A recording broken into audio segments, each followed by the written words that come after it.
science and spirituality overlap, but the evidence arrives in different ways.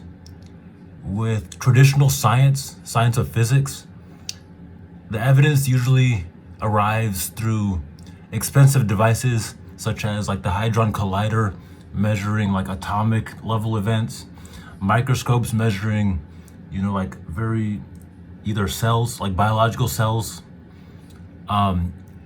So these devices are very expensive. Telescopes, satellites that are in outer space. So these are limited access devices because the scientific schools and research facilities and people with a lot of money basically are the only people who have access to these scientific breakthroughs, because the barrier of entry is the devices and the measurements and the equipment. Electroencephalograms, again, like even neurology. So a lot of this evidence is top down because there's people with limited access who distribute the information through scientific journals into the population. So citizens, in this case of like physical science being studied, the scientific community is like the lightning strike. And when they eventually release the information, the thunder is when citizens even gain access to that. On the opposite hand, with spiritual science, telepathy, people having, calling their friend and they're also calling out to them at the same time. Some people have dreams about deja vu, and they can predict like what a person will be wearing a month later, a person they've never met. They'll be able to see details of that event in the future. At the moment, it's imagined. It could just be imaginary, what's the difference? But when it comes true, the deja vu, then that's, I feel, very ground level evidence that everyday human subconsciousness, people who have experienced deja vu and contacting their friends out of the blue, at the same time, it was like a consensual telepathic connection. That evidence is the lightning strike, that in the spiritual evidence, because people's consciousness, everybody has that. And so in that case, the citizens are the lightning strike because we can experience the rawest reality before science can even explain how it's possible. Science can't explain how telepathy is real, but it exists. How remote viewing is real. Like the military uses psychics as their soldiers. The scientific evidence is still being figured out how military people can even be psychic. So that, drawing back to that, in the example of the soldiers, that's lightning striking because their psychic ability, their precognition is the lightning strike, because it turns out that they're legit soldiers being able to be like psychic, like they can, I'm not in the military, but I know it's real. Like they train people to be psychic. What else? Ghosts. A lot of people have experience with ghosts, and myself included. I've only met like a shadow being when I was painting. I was outdoors in nature, and the vibe of this shadow being felt like a Native American, or like just a earth spirit, but it turned out to be like a shadow, and it flew through me, so it kind of startled me. Another time I experienced a ghost when my dad passed away, or he went on to the next, and he was like hitting me on the shoulder in a dream. Not in a dream, I was very drowsy, like half asleep. And so besides my experiences, citizens have reported encountering ghosts. And so, but at the same time, science can't explain how ghosts, these sentient beings, can exist. The science isn't there yet. So I'm saying humans' consciousness it's able to hit the rawest realities, like seeing ghosts, ESP, channeling information like shamans do. channeling information like mediums do, where there will be three people, one being a spirit, one person the intermediary medium, and then the person requesting a psychic reading. So channeling loved ones. The most amazing part is when a medium. So there's evidence. I'm not going to explain it, but a medium can channel a deceased loved one without ever meeting the person who's still alive, trying to contact the loved one. And the medium will explain the spirit's personality without ever meeting them.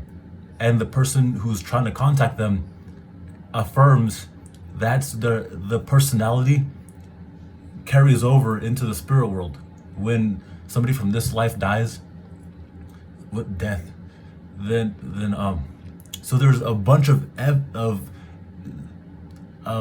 everyday people's experiences confirming that there is a spirit world, that there is some supernatural abilities of human consciousness. It could be subconscious too, like in the case of with dreams, predicting the future. And so this type of spiritual evidence it's more of grassroots and from people. So it's gonna be a different form of evidence in terms of like contacting the spirit world and like the supernatural, because a lot of it arrives through consciousness and through a clear mind state. And some spiritual encounters are only hallucinatory, meaning, for example, I'll use myself for example. I project, like I'll assume that I'm getting a signal when it's really just my own projections, which is just noise, right? But through like meditating, I can see when I'm projecting my thoughts into a mental experience, like taking mushrooms or taking high dose cannabis, or in a lucid dream. Well, I can't lucid dream, but in altered states, trying to keep that clear mind will help with separating the noise from the signal.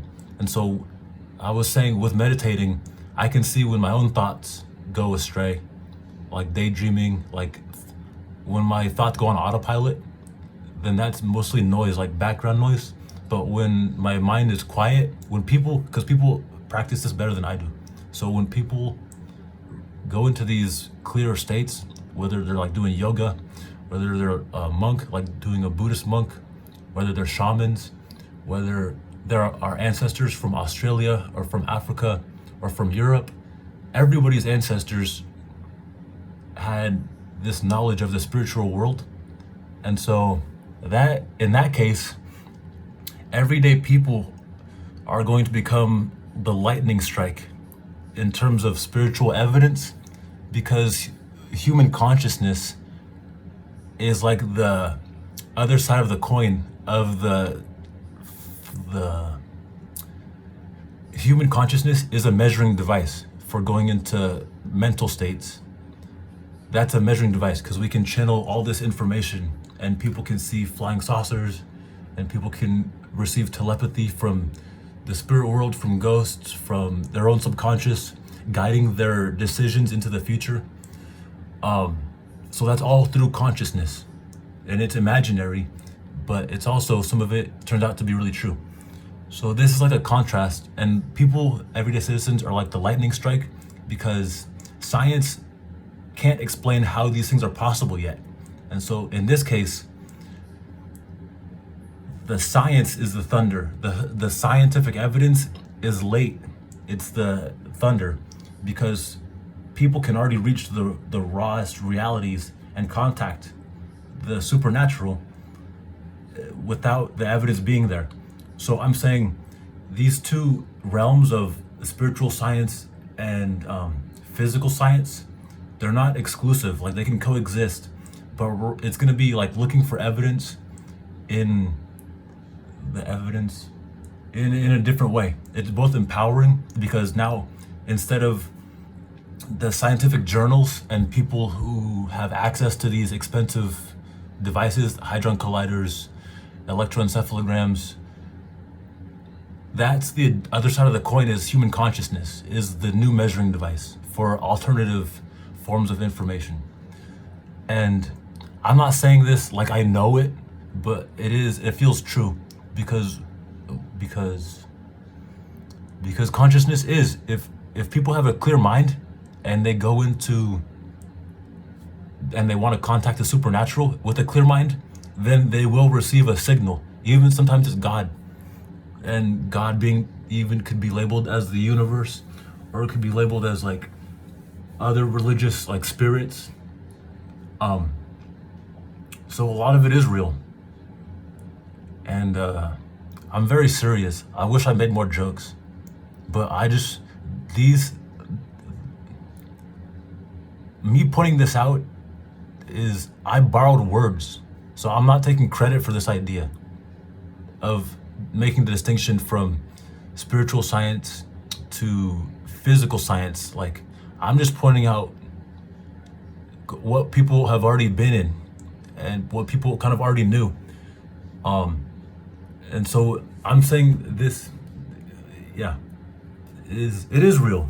A lot of like the spiritual stuff, and some of it gets diluted. Like sometimes I'll hallucinate and I'll think I'm receiving like a live ESP signal. I can hear a voice in my head. And I have practice with this, right? Sometimes it will be me just daydreaming, and other times it will be actual advice that I feel being echoed into me. It's like I'll feel these words being like sent to me, and then the proximity, and then it like blossoms in consciousness.